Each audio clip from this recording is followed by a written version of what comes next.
இறைவனிடம் பரிந்து பேசும் புனித அந்தோணியாரே, புதுமைகளை புரியும் எங்கள் புனித அந்தோணியாரே, சரணமையா சரணமையா உந்தன் பாதம் சரணமையா, சரணமையா சரணமையா உந்தன் பாதம் சரணமையா.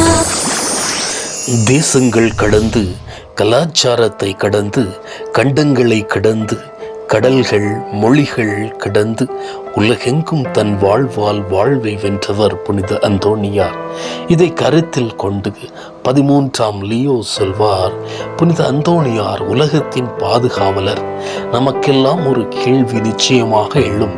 புனித அந்தோணியார் கரங்களில் இருக்கும் லீலி மலர் என்ன என்பதை நாம் ஒவ்வொரு முறையும் அந்தோணியார் படங்களை நம் வீட்டில் பார்க்கும் போது அதை கேட்க தோணும். இந்த லீலி மலர் என்பது புனிதமானது, தூய்மையானது, பிளவுபடாத உள்ளத்திற்கான அடையாளம். அன்பார்ந்தவர்களே, 1195ஆம் ஆண்டு லிஸ்பன் நகரில் பிரபு குடும்பத்தில் பிறக்கின்றார். 8 வயதாக இருக்கிற போது மாசற்ற ஆலயத்தில் திருமுழுக்கு கொடுக்கப்படுகிறது. புனித அந்தோணியாரின் அம்மா மாசற்ற அன்னையின் ஆலயத்தில் வைத்து வேண்டுகின்றார்கள், அம்மா, நீர் எப்படி தூய்மையின் இலக்கணமாக இருக்கிறீர்களோ அதே போல என் மகனுக்கும் அந்த தூய்மையை கொடுக்க வேண்டும் என்று வேண்டிக் கொண்டார்கள்.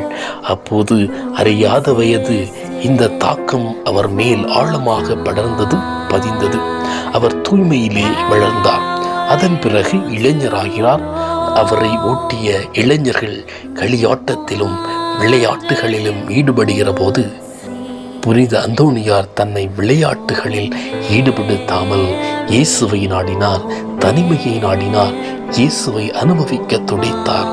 அதனால்தான் அந்த தூய்மையை மற்றவருக்கு கொடுக்க முடிந்தது.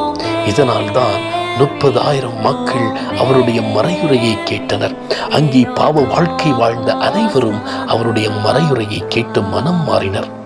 அன்பார்ந்தவர்களே, நம்முடைய தூய்மையான வாழ்வு பிறரை மாற்ற உதவும் கருவி. தூய்மையான வாழ்வு இறைவனோடு நம்மை சேர்க்கும் கருவி. இந்த உலகம் எல்லாவற்றிற்கும் ஆசைப்படுகிற உலகம். இந்த உலகம் நேரத்தை வீணடிக்கிற உலகம். இப்படிப்பட்ட உலகத்தில் வாழும் நாம் நம் வாழ்வை தூய்மையாக்குவது என்பது ஒரு கடினமான ஒன்று. ஆனால் இயேசுவோடு ஒரு நெருங்கிய உறவு கொண்டு வாழும்போது நிச்சயமாக நாமும் தூய்மை உள்ளத்தோடு வாழலாம்.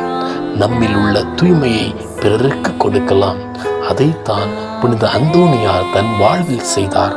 நாமும் புனித அந்தோணியார் கரங்களில் இருக்கும் லீலி மலர் போல் தூய்மை உள்ளத்துடன் வாழ முற்படுவோம். புனித அந்தோணியார் உங்கள் அனைவரையும் நிறைவாக ஆசீர்வதிப்பாராக. இறைவனிடம் பரிந்து பேசும் புனித அந்தோணியாரே, புதுமைகளை புரியும் எங்கள் புனித